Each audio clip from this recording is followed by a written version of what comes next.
Welcome back to Life on 11, the podcast that's turning up the volume on faith and kingdom living. You know, when you have kids, you think you've seen it all. But being a parent to a child with special medical needs takes you on a journey you never planned for. And yet, looking back, that journey is where Jeremy and his family saw God's fingerprints most clearly. Today, we're doing something deeply personal. Jeremy is going to share the story of his son, Riley, from the miracle of his birth to the complex heart condition, the surgeries at UVA Children's Hospital, and all the God moments in between. This is about finding peace in the uncertainty and seeing how God truly prepares you for the life he has called you to. Whether you're a dad, raising a big family, or just facing a season of the unknown, we pray this conversation encourages you to trust God's plan for your family.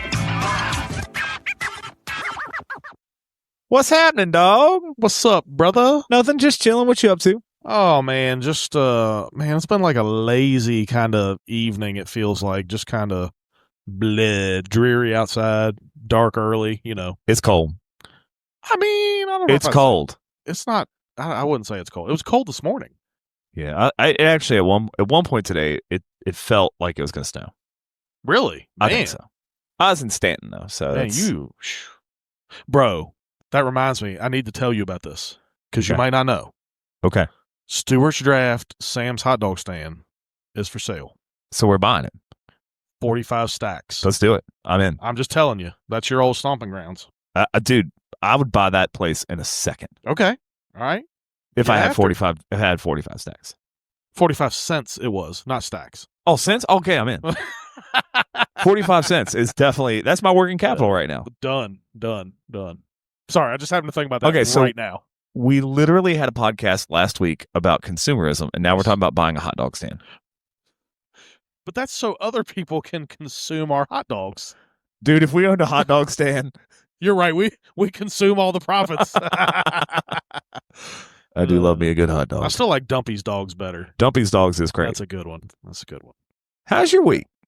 Oh, man, I'm trying to think. It's been relatively quiet so far. Yeah, it was a busy weekend. Lots of stuff happening. But yeah, Monday and Tuesday have been pretty calm, thankfully. Nice. Yeah. How about you? It's been okay. We had a death in the congregation, so there's a funeral tomorrow. Yep. That always, that's sad, but it's good because he knew Jesus. Amen. Had our first basketball tournament over the weekend, so that kept us hopping. How'd that go? Could have been better. Okay. But could have been worse. Yeah. Okay. I mean, so the boys are playing with the JV and the varsity. Okay. Varsity won the championships. That was cool. Okay. Nice. JV, we got dump trucked a couple times, but it's to grow from. Absolutely. It's to grow from. Yep. So that's okay. Cool. That's okay. Cool. Speaking of dump trucks. We have a dump truck? We do have a dump truck. Okay. I was thinking about, let's talk about primetime football. Oh. Dude. I thought that's more like a dumpster fire. It's ridiculous. It is. It's like almost unwatchable. Yeah. I don't know that it's almost unwatchable. I'm pretty sure it is completely unwatchable. Most of it has been unwatchable. You're absolutely right. Yes. So I pulled some scores. Oh, okay. All right. Let's just look at the past couple weeks. Let's look at the past 4 weeks. Okay, 4 weeks. Oh, I had to go the past 4 weeks because, that's when we were playing on Monday Night Football. Oh, let's do Monday Night Football scores. Yep. Chiefs 28, Commanders 7. Bleep, that was garbage. Cardinals 27, Cowboys 17, which was a much worse game that score would indicate. Yeah, the score actually seems like that was probably reasonable, but Philadelphia and Green Bay. Philadelphia wins 10-7. Yeah, that was a painful game to watch in my opinion. And then last night the Cowboys and the Raiders. That was ugly. Sunday night football. Sunday night football has been no better. So let's see. We had the last good Sunday night football game was the Packers and the Steelers. Okay, that was a 25-35 game. We had again. Look and behold, it's the Commanders. The Seahawks 38, the Commanders 14. We were actually at that game. Chargers 25, Steelers 10. That memory's killing me. Eagles 16, Lions 9. Yeah, that was. And then there was primetime football the past 4 games. Giants 34, Eagles 17, Ravens 28, Dolphins 6, Broncos 10, Raiders 7, Ooh. Patriots 27, Jets 14. Dude, these games they're horrible. Yeah. They I can't, yeah. They've all been bad. Not a fan. Do you know how much football I watched on Sunday? None? Nada. 0. Really? 0. That's messed up. 0. Why, because you were asleep? because I just didn't feel like watching the product. Oh, that's fair. It was just that bad. You'll have that. Yeah. I mean, fortunately, we were in church during the Commanders game, which is good because watching that would have been absolutely miserable. It would have been the opposite of church. Yeah, exactly. The opposite of church. Yes, it would have been. Yeah. Yes, it would have been. How about on Sunday, our church did our Operation Christmas Child shoebox packing party. Oh, yeah. What, like 410 so 400, far? yeah. It's a bunch, man. We packed a lot of boxes. Epic. We packed a lot of boxes. Lots of boxes. Which Lots is of cool. stuff. Lots of people. Lots of pizza. Lots of pizza from Marco's. Yeah, shout out if you're in the Harrisonburg area, go to Marco's. Oh, and dude, tell the get some pizza. story. Yeah, so essentially Marco's Pizza down there, the one off Route 11, they gave us like 45% off our pizza purchase when they found out that we were doing it for Operation Christmas Child. Yeah, that's pretty sweet. Yeah, so everybody shout go out. check out some Marco's. Yeah, and tell them thank you for supporting Operation Christmas Child and, Yep. and the gospel. Yep. It's awesome. Absolutely. Yeah. Good stuff. Good stuff. Unless, of course, now everybody wants Marcos to give them 45% off. Yeah, I mean, don't go in there begging for 45% off. I mean, just go order their Like pizza. those guys in that It's podcast. worth the price. Oh, like, dude, it's Marco's good is great. pizza. It's great. It's great Yeah. pizza. It's great pizza. But now, when we eat Marco's Pizza together, we're not eating like 27 pizzas. I mean, we could eat 27 pizzas. Every pizza is a personal pizza if you try hard enough. That's absolutely true. Yeah. That's why I look like this. I hear that. I hear that. I feel you. We could be like part of a Pizza Anonymous group. Oh, are you going to start that? No. Oh, okay. Nah. There's other foods I should start one for before that. Okay, before pizza? Like Buffalo Wild Wings Anonymous. Oh, Yeah. yeah. So we're going to do something a little different the next 2 weeks on the podcast. Yes, sir. Probably most of our listeners, some of our listeners, majority of our listeners, I don't know. I don't know. We'll find out. Yeah, they We'll would find know that one of the things that you and I bonded over many years ago is that we both had or have children that were born with some pretty significant medical needs. Both of our kids have spent significant time over at UVA for appointments or surgeries or whatever. Of course, Riley is now 14. good gosh, Riley is 14. Yes. Livy is 3. So you were like 11 years before me. Yep. But I can still remember you helping me a lot through like what it meant to have a child that was born with a pretty severe medical condition. And I really appreciated that. Yeah. And so this week we're going to talk about Riley. You're going to tell Riley's story. Yep, and we're going to talk about that. And then next week I'm going to tell Livy's story. Yeah. And just talk about that. Love it. Disclaimer. Riley and Liv are probably two of the like coolest kids I know. Yes. Just right off the bat. Absolutely true. Yeah. I mean, they're And awesome. They get along very well. They do get along very well. Riley gets along with everybody. That's true. Riley does get along with everybody. Yeah. So that's what we're going to do. So without further ado, tell us about Riley. Tell us about all the things like, start from wherever you want to. Just tell us about All right. Riley. Well, I'll probably start when, just real quick background, Tara and I had a little bit of trouble getting pregnant. And so this is going to go back to why I like Facing the Giants. Part of why I like Facing the Giants so much is there's a part in that movie where the wife of the football coach says, "You made the team. Mm-hmm. You made the daddy team." And I told Tara, I said, whenever you're pregnant, like that's how I want you to tell me. Right. So one day I'm getting home from work. We've been trying for like a couple years. Yeah. And going through all the fertility treatments and all that stuff. We did all that. And I come to the door and she meets me at the door, which was unusual. Meets me at the door and she's like, "You made the team." And I'm like, I don't know what you're talking about. And she was like, "You made the team." And I'm like, I'm totally clueless. She was like, "You told me to tell you made the team. You made the daddy team." And I was like, "Oh, that's right. Yeah, I did tell you that." So anyway, That's awesome. that's a funny story there. That's like awesome. I told her to do it that way, and then I And you completely forgot about it. Yeah. So anyway, that's how we found out we were pregnant with Riley. Then we found out about his potential heart defect at one of the ultrasounds. Mm-hmm. The lady was like, "Hey, something doesn't look quite right." She was like, "I don't know enough to tell you, but like we're going to let the big dogs take a look and see what's going on." Yeah. So of course, right then we're like, "Oh man," like just fear. No, Yeah. Like this is our first child. We have no idea what's happening. blah, blah, blah. Yeah. So by big dogs, it's UVA. UVA, correct, yes. Okay. So they referred us then to UVA, where this is amazing that they can even do this. But they would literally, with an ultrasound, look at Riley's heart while he was inside of Tara still. Mm-hmm. Like, unbelievable to me, like completely mind-boggling. But anyway, so we went and did that. I mean, she, bless her heart, Tara, she would have to sit there with a full bladder, because they had to have a full bladder to be able to do it. Yeah. For like an hour while they're trying to do this scan. And they determined that he did, in fact, have what they thought was Tetralogy of Fallot, which was 3 different issues with his heart. One of them being an overriding aorta, and then a hole between the lower 2 chambers of the heart, and then a narrowed pulmonary artery and valve. And how rare is that? I mean, it's actually one of the more common ones. I don't know the statistics. Okay. But I know congenital heart defects in general is like 1 in 110 or something like that of kids. So he was 1 of 110, basically. So, we went multiple trips back and forth across the mountain, not really knowing what that meant, what to expect, all of that. It wasn't until like right before he was born that we really knew, like, okay, he's going to have surgery like pretty young. We need to prepare for it, blah, blah, blah. We had a great support system, and we also had an unbelievable peace from God throughout this. Like, from the point we knew he was going to need to have surgery, all the way through his birth and up to his surgery point. Like, we just had this peace, like, yeah, God's got it. Like, yeah. God he's going to handle it. Like, we don't have to do anything. Yeah.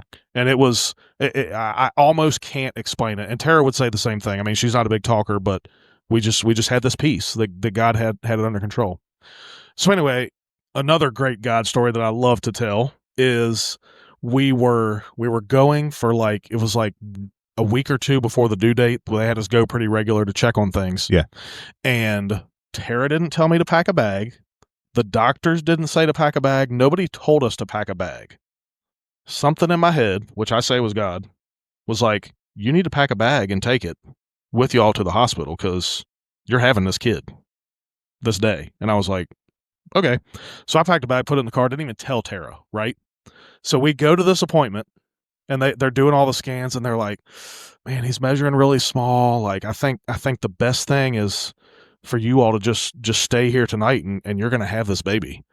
And Tara was like, well, I've got to go home and get stuff and blah, blah, blah, blah. And I was like, actually, yeah. I packed a bag before we left. You're like, I got you, babe. No, God's got you, because if you know me, I'm not thinking about packing a bag, right? But for some reason, God was like, hey, pack this bag. That is y'all true. having a baby. Anybody who knows you, they're like, yeah, Jeremy prepped. Like, Jeremy ain't doing that on 100%. his own. But no, for real. And she was like, you did what? And I was like, yeah, I don't know. I thought maybe we were going to have a baby. So that's cool. Yeah. So anyway, we go through he's born, she gets to hold him right away, but then he has a couple episodes of apnea, which, we don't know what that means. Like, we're completely new to all this stuff. Mm-hmm. They take him to the NICU, and we become NICU parents by no real plan. Like, that was not planned. Mm-hmm. The thought was he was going to be born, he was going to go home, we'd bring him back in a few months and have surgery. Like, that was the thought all along. Okay, see, I don't think I knew that. Yeah. I don't think I knew that until this moment. Yeah. I thought the plan was always he was going to... No. The thought was actually, they even thought that maybe it would be okay for him to be born at RMH.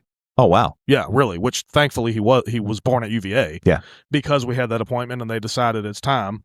But yeah, no, the plan was he would be born just like any other kid, and they would just check him out, and we'd go home and bring him back in a few months for surgery, right?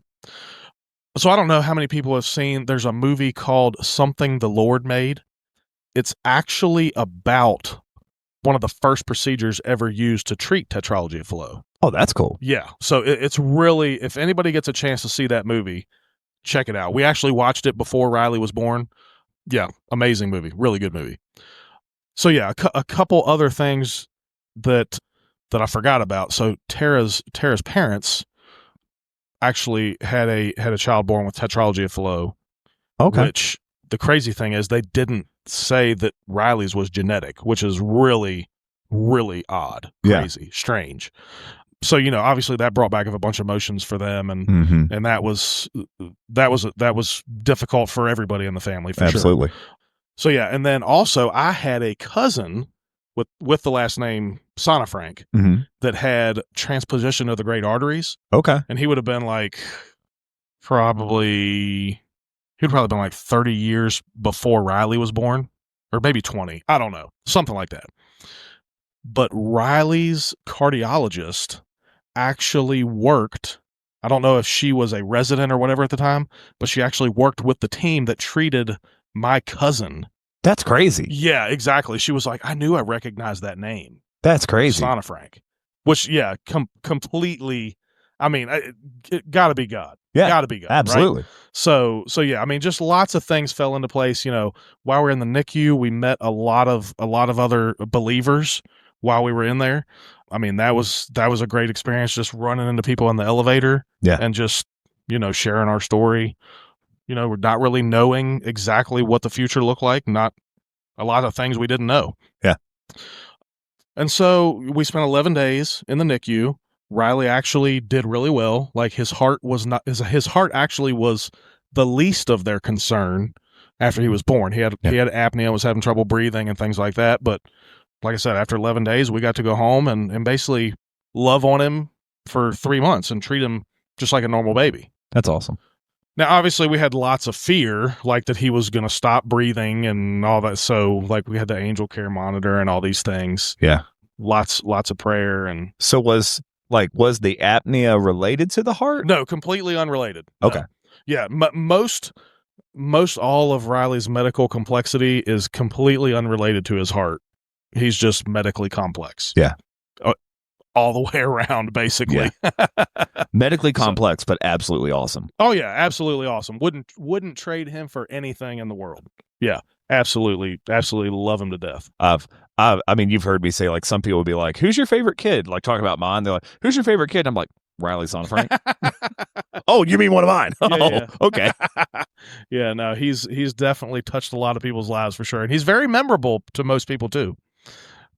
But yeah, so we brought him home and we loved on him, and got to raise him like a regular baby, got to go do all the things, all that stuff. Another God thing that happened was we really hadn't considered Tara ever staying home and staying with Riley. Yeah. Like that wasn't anything that we ever really planned for. But when it came time for her to go back to work, and Riley did have some episodes where he would like they call them cyanotic episodes, like where he gets upset and the blood, because his heart is messed up, the blood would not oxygenate well enough. His lips would turn blue and he would like turn blue, and it kind of frightening. Yeah, right? Absolutely. So he had a couple episodes like that, which they told us was normal. Just need to calm him down, and the color will come back. So when it came time to think of, hey, we're going to have to leave our kid with somebody besides one of us. Yeah. That's not going to work. Mama Tara was like, it ain't happening. That's not going to go. It ain't happening. And then we were like, I don't know if I make enough money for you to stay home. Right? But Riley's more important than that. So we made the difficult decision for her to stay home, not really having enough money to do it, but trusting God to take care of it. And so we made that decision. She stayed home. I'll get a little further into that here in a second. And that's when Sonafrank Counterfeit Industries was. Whoa, oh. Hey, be careful. This is going out for public consumption. No, seriously. But when it came time for his surgery, I mean, we were ready. Like I said, we were at peace. Like God, we just knew, like God has ordained this. Like He's got it under control. Yeah. Right. So we go in there for his almost surgery. Like God made Riley's in the first place. Absolutely, He did. That's fact. What? So we go in there for his surgery. We roll up in there with like board games and books, because they told us, they were like, it's gonna be a long time. Yeah. From the time you drop him off until the time you see him again. Like it's gonna be a while. Yeah. So we get there early in the morning. And we had actually said that we didn't we didn't really want anyone to be there with us in the morning when we told them goodbye. Jim Radford was our pastor at the time, and he didn't tell us he was coming. We had no clue he was going to be there. We get in there to drop Riley off in the morning, and he's sitting there waiting for us. And it was just that God put him there, right? Because we had said, you're like, we got this, we're good. We want to be able to tell him goodbye ourselves. But he was there. He prayed with us, prayed for Riley. It was just a very memorable experience. Like, I'm really glad God put him there. Yeah, Jim was a good dude. Yeah, definitely. So then, we were okay until we had to hand Riley off. Yeah. When you take your little baby and you just literally hand them to the nurse. Yep.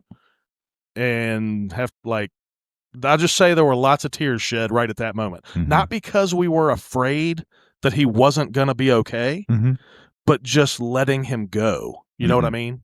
Like, oh, dude, I know Jess and I have told so many people, like, it's a feeling you can't that you can't explain it. Yeah. Just overwhelmed. And it was not even fear. Like, it wasn't fear. Right. It was just letting a piece of you walk. I don't know. It was very weird. Yeah. Well, it's like, as parents, like, we're charged with, like, being the primary earthly providers and carers for especially for a baby that can't do anything that's on its own. Yeah. And so early in life, like, you're literally handing that baby. Exactly. You know. Yeah. That's it. Yeah. I get it 100%. Yeah. And I know you do. No, you do for sure. But yeah, that was a difficult time. But then, like I said, we went upstairs because, there's nothing else we can do. We'll wait. We're just chilling. So, like I said, we took board games. We had books. We had, I don't know, Tara was probably doing crafts up there. Like, we literally just, like, it was 13 years ago. You had your Sony Discman. We just camped out in this waiting room, just literally just hanging out, watching movies on the laptop. And I want to say, like, we took him in there at like 6 a.m, and we didn't get to see him until like 7 or 8 o'clock at night. Like, it was a long day. Long day. But when it was time to see him, they warned us, and they were like, he's not going to look the same as when you dropped him off. Like, he's going to look different. So they warned us. And Dr. Gengemi was his surgeon. I wish a lot of people could, like, look up a picture of this dude. His hands are huge. Like, he's a tall dude with huge hands. And he was explaining to us, like, what he did to Riley's heart and, like, giving us all these details, what he did. Like, it's really interesting now. But to think of that man's huge hands working on a heart the size of, like, a $50. Yeah. Unbelievable. Yeah. Unbelievable. Like, you can't tell me God's not in all that, whether that surgeon thinks God's in it or not. God's in it. That's you know it. What I'm saying? That's it. And for me, I firmly believe that. So anyway, we got to see him, and I mean, yeah, he didn't look the same, but, like, to us, he was amazing. He was beautiful. Yeah. And he was breathing, and his heart was fixed, and just, we couldn't love him. We couldn't love him anymore. I mean, it was just an unbelievable feeling to see him again after that.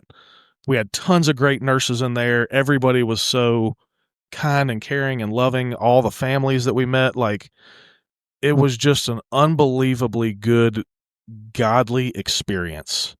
And I have a hard time explaining it without, people being part of it. It's really, really unbelievable. But when you meet Riley, you can maybe begin to understand. Yeah. So post-surgery, how long was he in the hospital? Believe it or not, it was 11 days again. Yeah, exactly 11 days again. So he spent 11 days in the NICU when he was born, and then 3 months. He was 3 months old when he had his surgery. Another 11 days that he was in. Okay. Now, we had lots of challenges after that, because that really, having that major of a surgery when you're a baby. Yeah. I mean, you look what it does to adults. Right. As a baby, I mean, everything in his body was jacked up. Like, his bowels were messed up, just lots of things needed to get back going again. So we had a very difficult, trying few weeks at home. Yeah. Trying to adjust. Well, and we'll talk about Liv next week, but that's probably the main difference.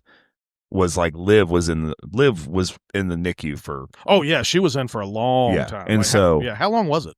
It was like 9 months, basically. 9 months, yeah. Yeah. And so that's very different for us, yeah. And so, like, all the things that you guys were dealing with at home were the things like, we had nurses and everybody. Sure. They're doing that. Yep. And so I know you've shared with me, but just to give some context, and they're hopeful that he's going to have probably another surgery. He will eventually have another surgery, because part of what they did when they fixed his heart was they basically just widened his pulmonary artery where it goes into his heart, but they didn't put a valve in it. So he basically doesn't have a pulmonary valve at this point. Okay. So the blood just kind of swooshes around in there, which he tolerates very well. Like, if you met Riley, you wouldn't think that he had anything absolutely going not. on. Yeah. I mean, he plays and runs and carries on. That's one of the things that the doctor actually told us this year. We go every year for a follow-up. The doctor actually told us this year, he's like, we're trying to get him to full-grown size, like to 18 plus, before we put a valve in, to try to limit the number of times we have to put a valve in, because valves don't last forever when they put artificial ones in. So he said, I can tell you that if we were to put a valve in him today, his energy level would increase by 100%. And we were like, okay, whoa. I don't think we want to put a valve in yet. Like, anybody who knows Riley, they're like, are you kidding me? Yeah. We keep Riley dialed down here where he's at. Yeah. He was like, I'm not saying we need to do it now. He was like, but, I'm just telling you, if we were, we're like, oh my goodness, I couldn't imagine Riley 100% more than he is. Yeah. Like, but yeah. Yeah. So, and then, he had like I said, medically complex. He had lots of other things that we journeyed with through the years. Laryngomalacia he had, which is like narrowing of his airway. Okay. Lots of trips to the emergency room in the middle of the night for that. Absolutely nothing to do with his heart. Lots of those, epilepsy, lots of things that he's had to deal with. But all of those things, they told us, like, he's going to outgrow him. He's going to outgrow him. He's going to outgrow him. And I will say there were times where we became impatient, and we definitely questioned, like, we had this expectation of, hey, we're going to be at this point in our lives at this time. Well, that didn't necessarily happen the way that we thought it would. Yeah. So there were lots of trying times, and really, like 2019, when we started building our new house, 2020, we moved in. Praise the Lord, we have not had to call an ambulance in 5+ years. Yeah.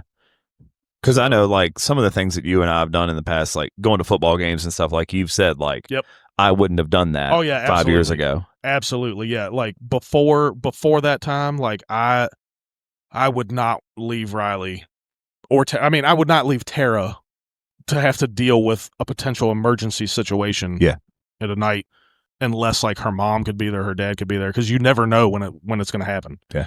But praise the Lord, the past 5 years, he has been healthy and great and strong as an ox and hilarious. And it's hard. It's hard to explain that to somebody who hasn't been through it, because, like, I know, like, the first year or two of Liv's life, like, we wouldn't go anywhere that we were, like, farther than an hour from UVA. Yeah. Like, we don't go anywhere unless we can be to UVA. Yeah. In like 60 minutes or less. Yeah, we did not, and that's another thing. Like, multiple times when we did try to go away for a vacation, he would end up getting sick on vacation, end up in the hospital on vacation. That happened on at least 3 different occasions. Yeah. So you can we actually quit vacations for a long time because of that. Yeah, we would still go, like, close by, like, we go somewhere, like day trips and stuff like that, but saying that, like, because it was like, if something does happen, we gotta be and being at Liv's home hospital, or in this case Riley's home hospital, like, because they know this kid, they know this kid. And even that's another great thing about UVA. I'm going to go ahead and give a plug for UVA Children's Hospital, just because, they're the absolute best. Absolute best.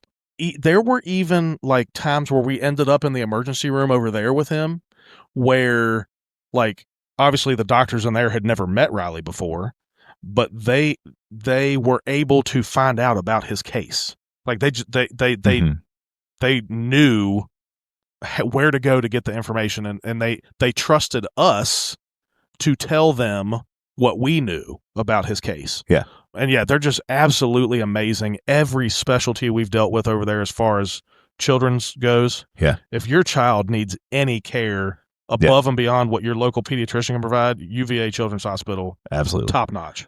And Top like, notch. yeah, I mean, Chess and I've told like a million people, Oh, my like, goodness. if you get a chance to donate, like do the roundup thing. Oh, yeah, absolutely. Because they are absolutely Yeah, Children's Miracle amazing. Network Hospital, yes. Yeah. Yep, Miracle Treat Day at Dairy Queen.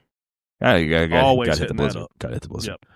So one of my favorite things from Riley, and we've kind of talked about this before, is so you and I have known each other for 7-ish years probably now.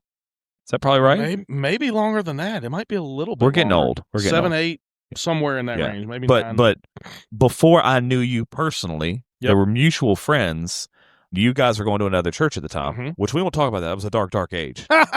But you guys were God wasn't prepared for the two of us to share a church. There you go. That's right. That's right. But no, you guys were going to another church then, but you guys had some very close mutual friends that came to Mount Zion, and they kept us updated. Like every couple of weeks, they were talking about Riley Sonafrank, and we were praying for him. He was in the bulletin, like it was on our family prayer list, and so we were praying for this kid that like we never really knew. And I don't remember the first time that you and Tara came to church. I remember very early to you guys coming because I played the Louis Giglio, "How Great Is Our God" video with the planets. Oh, okay. And I remember Riley was like really jazzed. Yeah, Riley's all about it. That. And like I can just remember in that season, like we were praying for this kid like 7-8 years ago before we ever knew him, and here he is, and just how cool. Like so, God kind of intersected our paths long before absolutely. we became good friends. Just in that, and just getting to see. Like, how many times do we pray for things and we don't get to physically see the outcome with our eyes? You're absolutely Especially when it comes to like medical cases and stuff. Because a lot of times we're praying for people we don't know. It's friends and acquaintances. And so to get to see like, wow, this is something we prayed for. See what God did. Yeah, and just get to know Riley and get to know, of course, you and Tara and Talon as well. But, especially like to be like, man, I can remember when Brenda would stand up and she'd be like, pray for Riley. And she'd be telling us about, of course, she didn't know all the fancy medical terms, but she would just try to tell us what was going on in the best terms she could. And like to see him now, it's like, man, God, like you're so cool. God's so cool. Oh yeah. There's so many things in Riley's story, like I said, that can only be explained by God. Yeah. I mean, really intersecting our paths, honestly, I believe was ordained by God. Absolutely. 100%. Absolutely. Yeah. Some would say maybe not God. some might disagree, but they'd probably be kidding. They'd probably be kidding. Absolutely. Absolutely. No, but for real. And, one more funny thing. So tonight at dinner, Taco Tuesday, I told Talon, I said, hey, how about if I talk about you tonight on the podcast? And she was like, no. Surprise, I ended up talking about Riley. Ha, ha, ha, ha, ha. Yeah. So what would be like, so if somebody who has a child who would have a heart condition like Riley, if they were sitting right here, like what would you say to them from your story, like a nugget to give them? What would you say to them? Number 1, trust God. Number 2, trust your instincts, which I still believe are from God. But just honestly, that's really probably all I would say, because you because of your relationship with God, he is going to guide you on how to best care for his child who he has actually given to you. Yeah. And advocate for them. Because that's really one of the biggest things for us that really got us to where we are. Yeah. It's big because it is hard. And we had to think about this a lot with Liv. Like, she's still made by God. Like, God still knit her together in Jessica's womb. Even if that knitting is very different than a lot of other babies. Like, God still knew that, and God still ordained that, And I've thought about that for I think I've shared that with you. Like, it's a privilege to be entrusted with a life like that. Absolutely. Because it's like, we have a lady in our church who has a special needs daughter. And I've told her before, like, of all the people in the world that God could have entrusted this life to you, he chose you. Right. And on the best days, it's awesome. On the hardest days, it's probably like, Lord, help me. But like, God, true. if God knew that Riley was going to be born with these conditions, like he looked at you and Tara and he was like, this couple, these parents, like, they can do this with my help. They'll lean to me and they absolutely will, with his help. Yeah. That, I mean, it's a privilege. Yeah, it really is. Yeah. It really is. And I think back to, I've always had a heart for special needs children and adults. Yeah. And my mom did as well. She actually volunteered with special needs adults. So I remember getting to know them when I was a kid. And I feel like that's all part of God preparing me for Riley. Absolutely. And I firmly believe that. Absolutely. Yeah. Because he gave me a heart for that as well. Yeah. Yeah. Because I ain't gonna lie, it can be trying sometimes. Oh, I No can doubt only about imagine. I can only imagine. But And there's most of the time, it's amazing. Yeah. And like and it wasn't even Talon, right? Like, oh yeah, her little heart, like God. Oh yes, God made her to be Riley's sister. Oh, like that wasn't accidental. Yes, You know, yeah, shout you're out Talon. absolutely right on that. Talon to the little sister. Whoop whoop whoop whoop. Yeah, yeah, yeah. It's just there are no accidents. God knows it all. Nope. You know, and you are just correct. And even like you talked about, like there's the miracle that is supernatural healing. Mm-hmm. And I'm all in. Like, okay, God can do that. Yeah. But there's also a miracle in like that Riley was born, when he was, down to the detail of the bag being packed, that there was a doctor that God gave enough wisdom and knowledge to be able to treat him, that the surgery went right. Like just all the dominoes that have to go in order for it to be a success. Like sometimes we look at, if God was God, then he would have fixed Riley's heart. Well, he did. He didn't fix it through a miracle, but he kind of did, because there's just as much of a miracle, like you said, of these giant hands being able to fix a heart and, just to see where he's at, and that's something I think we as Christians need to continue to talk about. Like, yeah, there's a miracle in the, oh my goodness, supernaturally healed. But sometimes the bigger miracle is like the long road of recovery that God is with every step of the way. Yes, because there are lots of things in all four of our lives, like me, Tara, Talon, and Riley, that if Riley was completely healed by a miracle, that would be completely different. Oh, absolutely. You know what I mean?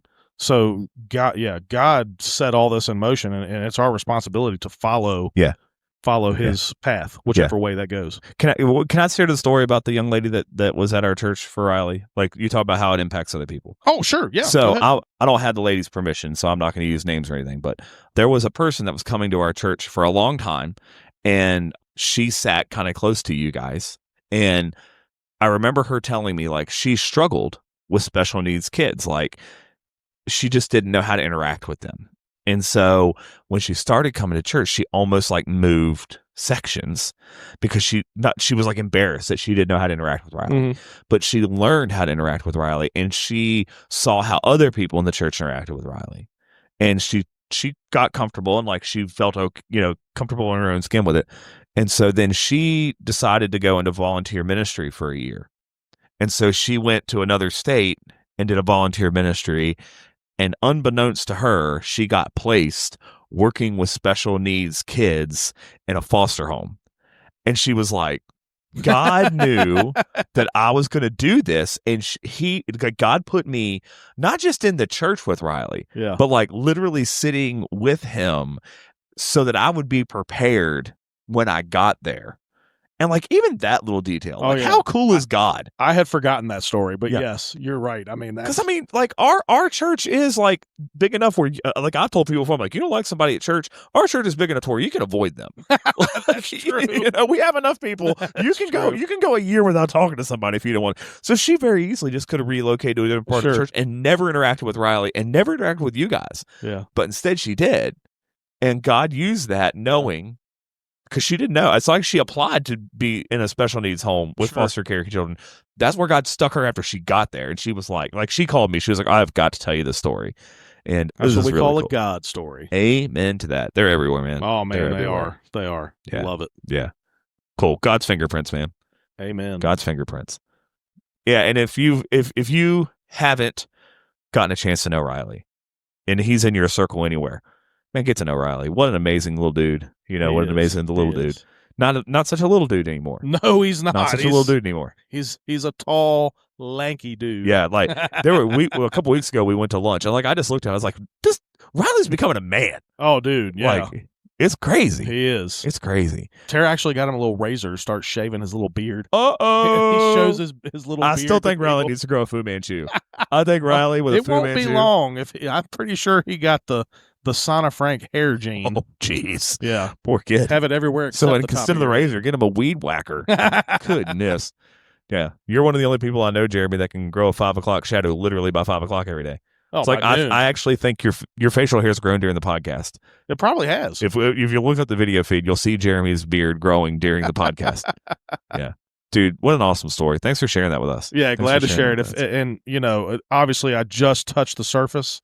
Anybody wants to talk to me or, you know, knows somebody who wants to talk, I mean, I'm happy to share Riley's story and just let you know what can do for us. I'm looking forward to